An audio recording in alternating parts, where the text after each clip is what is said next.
All right, ladies and gentlemen, I give you the fruit of my hard work. My first chocolate Bhutlah. Look at that bad boy right there.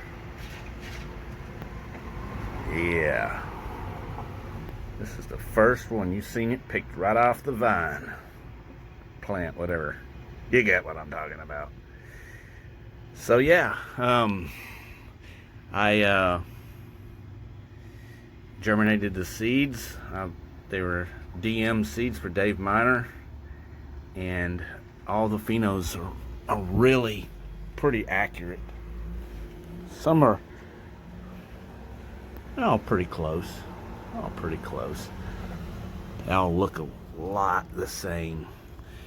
So this has been a lot of hard work, guys. We're coming up on the end of October, and I germinated these seeds back in December, or late December. That one over there is pretty long. That's what she said. So yeah, we're gonna get into this chocolate Bhutlah today.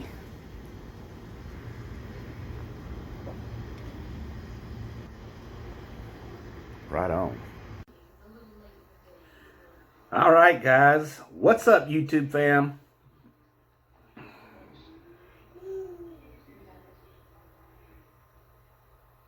Look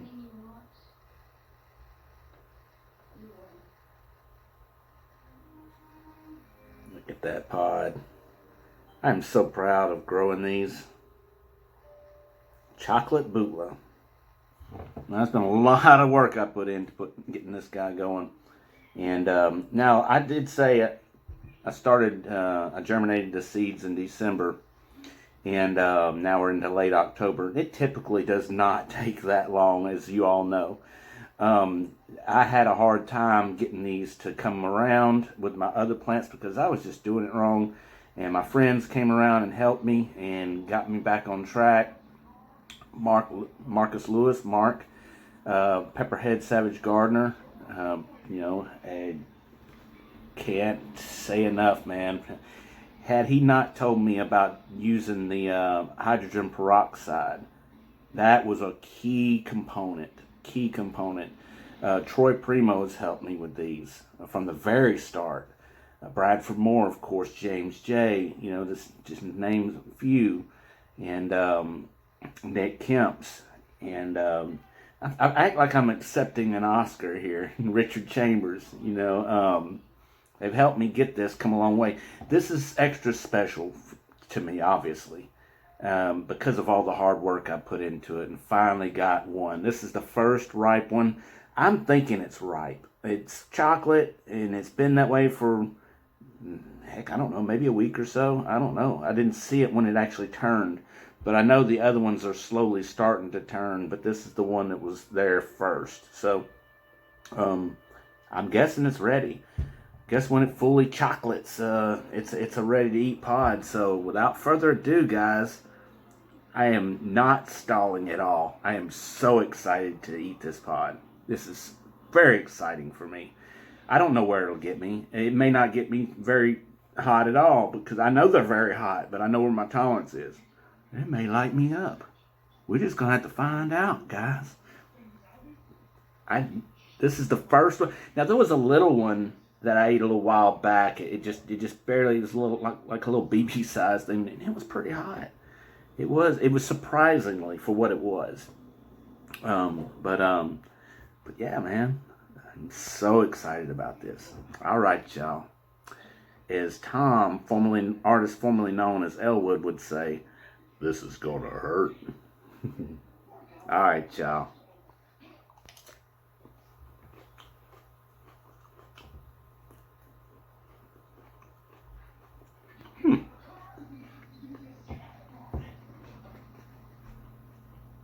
Surprisingly, not as floral as I thought it would be.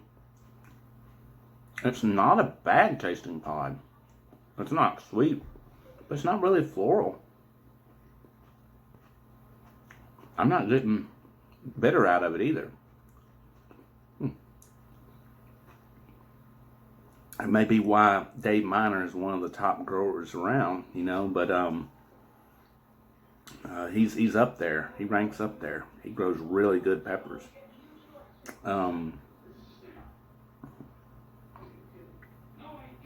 Give this one a minute, guys, because I know about these.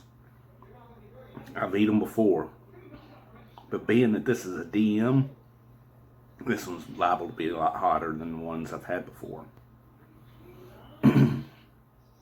And I'm definitely not going to be biased and say, oh, this thing's really because I grew it. But I'm going to tell you something. That thing's got some heat. Oh, yeah. I'm at a 1 right now for sure. Okay, so where is the burn? Right now, it is in the back of the throat. But it's a little bit on the very tip of my tongue. A little bit on the lips. And a little bit to the back of the tongue. Not so much into the center. But it is there, but not so much.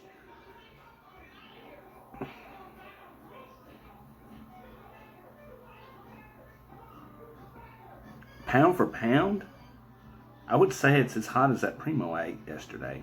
1. Maybe not both of them together, but by 1, I'd say it's as hot as that Primo. Now, I'm typically getting the burn where I swished it around in my mouth, obviously. That's where the capsaicin goes.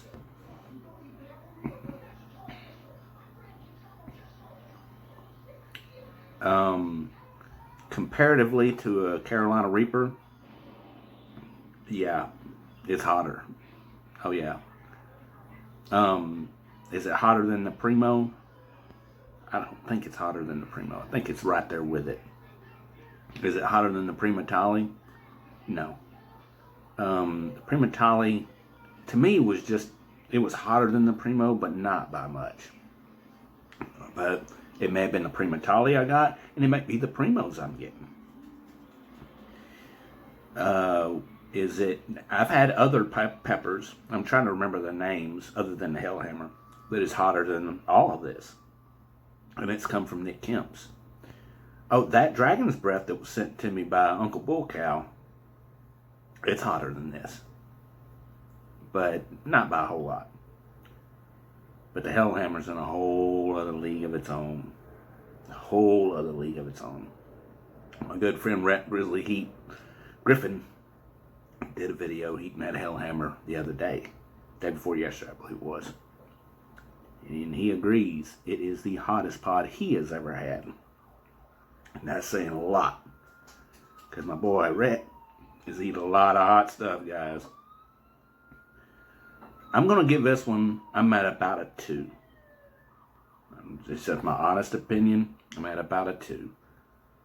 I could eat a handful of these before I'd be ready to tap out. Yeah, I could eat quite a few of these.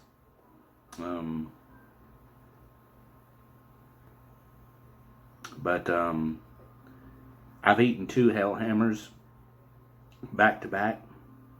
And no, I don't think I did 2 Hellhammers back to back. I think what I did, oh, did I? Man, I've done quite a few Hellhammers already. I think I've eaten 6 or 7 of them. But I did do a gauntlet with a Hellhammer, a Carolina Reaper, and 2 other pods. I forget what they are, but they were super hots, of course. The Carolina Reaper was the weakest of the 4. That gauntlet was a true... That got me to like an 8. And my tolerance was up. But not until I ate those 4 horsemen, those skulls, the Curse of 4 Horsemen, that's when my tolerance really went up. Because I was prepping. I was doing Rhett's tincture and all that kind of stuff, prepping for those 4 horsemen. Honestly, I really don't think there is anything that can prep you for that 4 horsemen. That 4 horsemen is just, for those of you that didn't see the video and don't know what I'm talking about, that is a challenge that you have to do. You have to basically be accepted. You have to do other challenges to be able to even do that challenge. My good friend, James Cropper, Pyro Pitbull, sent it to me from Canada. And I believe they're made in the UK. Each skull, I don't know how they get 16 Reapers in a skull this size. And I don't care powder or not, they just don't make up. They got to be putting something, extract, crystals, something in it. But I am a believer. And Brad Wharton, he's a believer too. I'm sure he'll be watching this video and he'll be agreeing, but he's probably wishing I had not mentioned the skulls because it gives him post-traumatic stress disorder. It wrecked me, but man, it really wrecked him big time.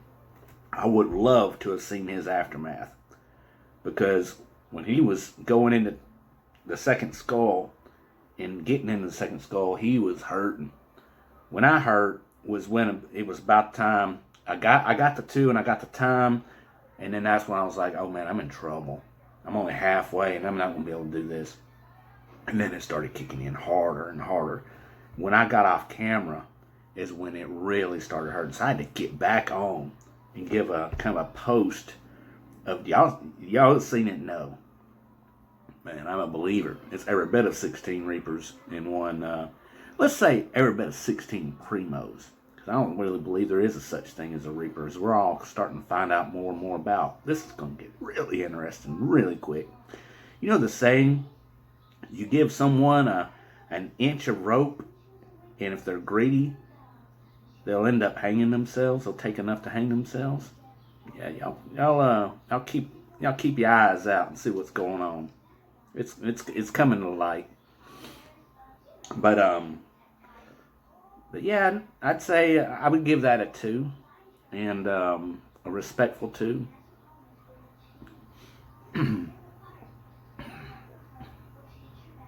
But it's probably down to a 1 now. But love it. I didn't get, that's the first chocolate pot I've ever eaten where I didn't get floral notes or bitter notes, or at least rampant of, because I mean it might have had a little bit. It wasn't sweet or anything like that. I wouldn't like put it in my mouth and go and chew it and then like, man, this thing is delicious. My gosh. Like the habanero. Habanero is just a delicious pod. It is a fruity, sweet, it just has an aromatic ambiance to eating a pepper that I believe every chili head should embrace, actually. And if you can just put the heat that, like this chocolate Bhutlah or a 7-pot of any in with the habanero, it would be just the absolute holy grail of peppers. It just is what it is, and that's me being a pepper snob. So, anyways, yeah, heat's back down below a 1 now, but man, I liked it. Y'all get your taste buds ready, because I'm going to be sending some of these out to y'all, and y'all let me know what y'all think. You may, some of the, heavier hitter chili heads, maybe even 1 or 2. Who knows? But if your tolerance ain't up, it's probably going to strike you down. So get your tolerance up before you try it. All right, y'all.